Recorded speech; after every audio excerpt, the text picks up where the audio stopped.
Auxiliary Winding Regulation Excitation Principle adalah teknologi dari generator yang pernah saya jumpai di generator merek Leroy Sommer.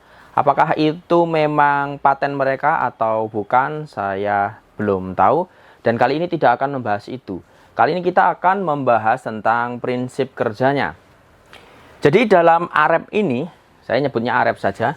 Dalam sistem eksitasi AREP, catu daya atau power supply AVR didapat dari belitan khusus, yaitu auxiliary winding atau kumparan tambahan, bukan dari sensing seperti pada self-excited generator.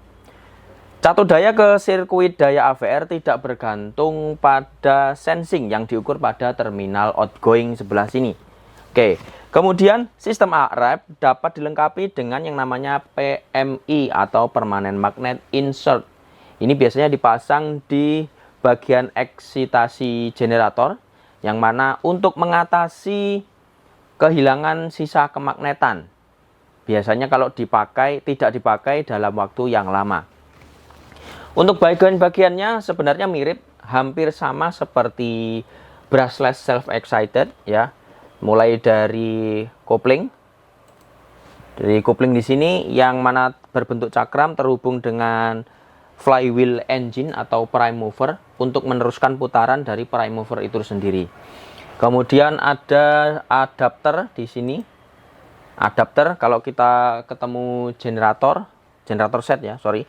Di situ ada penggerak utama, ada alternator atau generatornya. Maka di situ selain dari kopling ini yang harus terhubung dengan bagian yang berputar, ada bagian yang diam ini punya bodi dari generator terhubung dengan bodi dari engine. Biasanya flywheel housing ya. Kemudian untuk ini ya cooling fan, pendingin. Setelah itu ada bagian yang namanya main rotor. Fungsinya sama seperti self-excited, yaitu untuk belitan medan atau field coil yang fungsinya untuk mengubah suplai listrik DC menjadi medan magnet. Kemudian ada di sini, ini yang membedakan antara self-excited sama AREP ini, yaitu bagian main stator.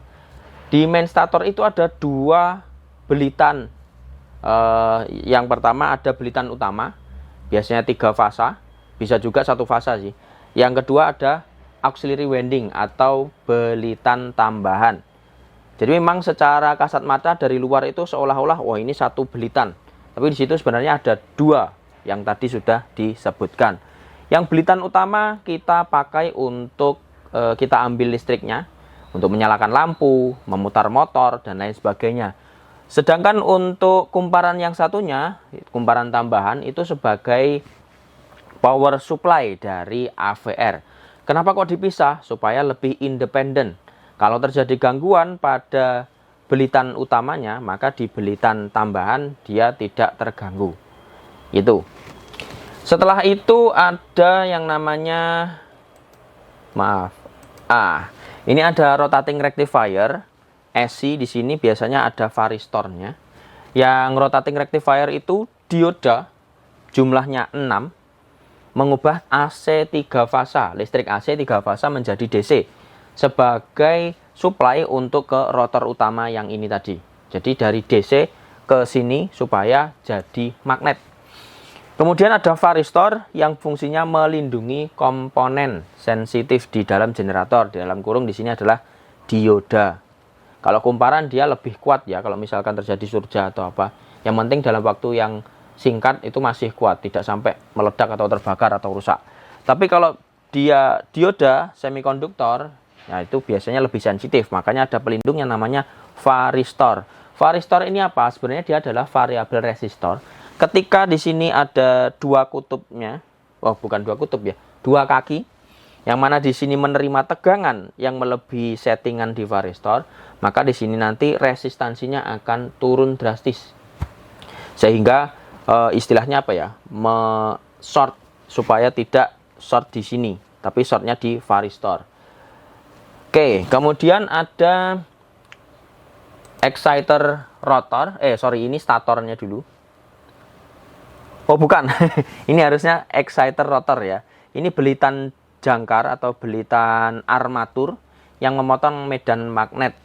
Ya, jadi di sini istilahnya adalah kita ambil tegangannya, tegangan AC tadi, kemudian masuk kemana? Masuk ke rotating rectifier untuk dijadikan DC. Nah, dia bisa kita ambil tegangannya kok dari exciter rotor ini, karena di sini ada bagian exciter statornya. Kalau ini benar exciter stator, kalau yang tadi rotor ya.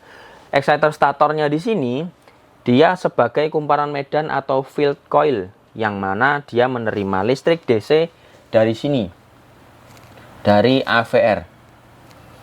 DC masuk ke exciter stator, kemudian jadi magnet, nanti ada perpotongan di sini, dan seterusnya, keluar listrik.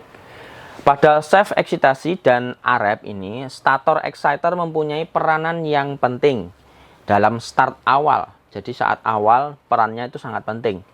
Komponen ini memberikan sisa kemagnetan. Jadi yang sudah dibahas di self excited ini juga masih berlaku ya aturannya. Ada menggunakan sisa kemagnetan. Dan di sini kalau sisa kemagnetannya hilang, maka tidak akan muncul listrik pada terminal outgoing.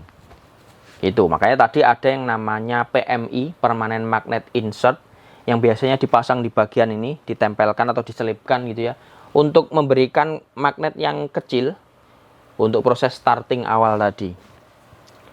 Kemudian ada terminal, ini untuk bagian di mana listrik dialirkan ke sistem. Kita ngambilnya listrik dari terminal ini. Kemudian ada AVR. Ini memainkan peran penting dalam menjaga tegangan keluaran generator. Jadi dia itu dijaga supaya tegangannya, ya ingat ya, yang dijaga itu hanya tegangan. Kalau untuk menjaga frekuensi biasanya adalah untuk governor dari engine atau prime movernya. Kalau ini dia hanya menjaga tegangan. Bukan hanya ya. Kalau menjaga tegangan itu rumit juga untuk prinsip kerja.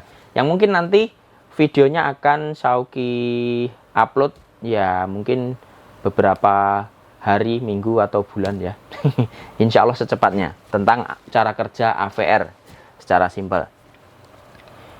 Oke, kemudian untuk cara kerja di sini sama juga. Ketika awal dia masih berhenti, belum berputar rotornya karena engine-nya belum berputar, maka di sini tidak terjadi apa-apa. Di terminal outgoing tidak terjadi atau tidak timbul kemagnetan, tidak timbul kelistrikan. Tapi di sini ada kemagnetan. Kalau pakai PMI di situ sisa kemagnetan dari kumparan dan juga permanen magnet insertnya.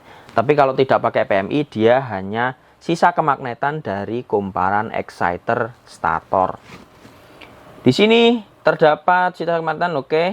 Ini adalah komponen penting proses pembangkitan listrik. Jika ini hilang maka listrik juga tidak bangkit.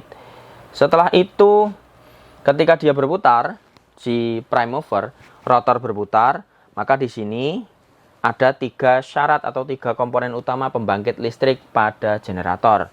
Medan magnetnya, terus kemudian konduktor di dalam rotor, dan perpotongan karena adanya putaran. Kurang lengkap ini ya. Setelah itu dia listriknya bangkit, 3 fasa, disearahkan oleh rotating rectifier menuju ke main rotor, sehingga main rotor kemagnetannya bangkit. Setelah itu di generator utama ada 3 syarat tadi, 3 syarat pembangkitan listrik dari mulai magnet, kumparan, dan perpotongan. Kemudian bangkitlah di listrik di bagian main stator, entah itu di belitan utama atau di belitan tambahan. Belitan tambahan dia langsung menuju ke AVR sebagai power supply, sebagai makanannya. Kalau yang ini dia untuk nanti ke sensing dan juga diambil ke sistem ya. Untuk ke sensing dia itu ada yang 3 fasa, ngambilnya 3 fasa gitu.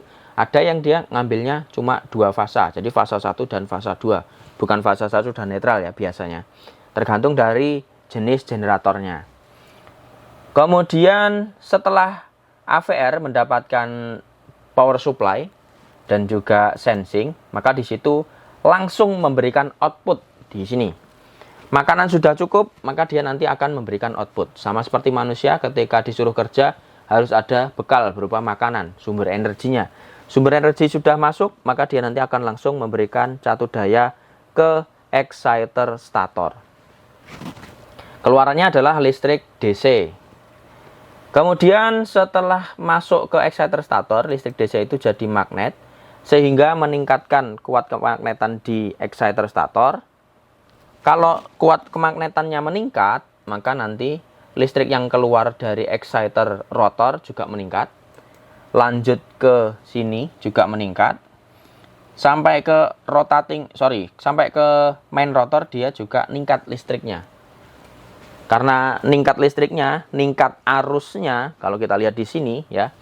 Di mana di situ kalau arusnya meningkat, maka kuat kemagnetan meningkat. Efeknya sama seperti yang di bagian exciter generator tadi. Listrik hasil main stator maka akan meningkat juga berdasarkan rumus tersebut.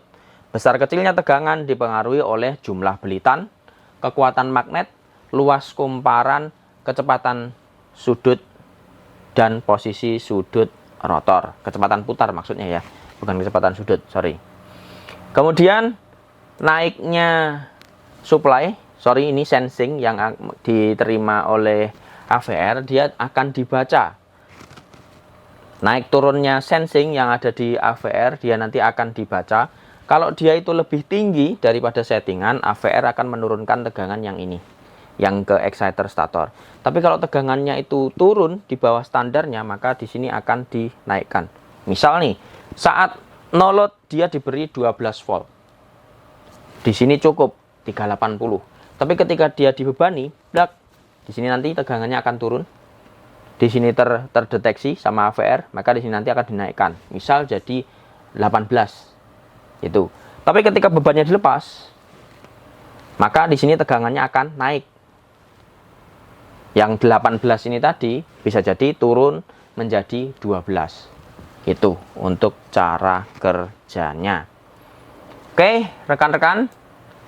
Untuk kali ini tentang RF generator, saya rasa sudah cukup. Semoga bermanfaat. Terima kasih atas atensinya. Mohon maaf atas semua kekurangan. Sampaikan pertanyaan di kolom komentar. Hindari perdebatan. Oke, nantikan video Syauqi berikutnya. Sampai jumpa.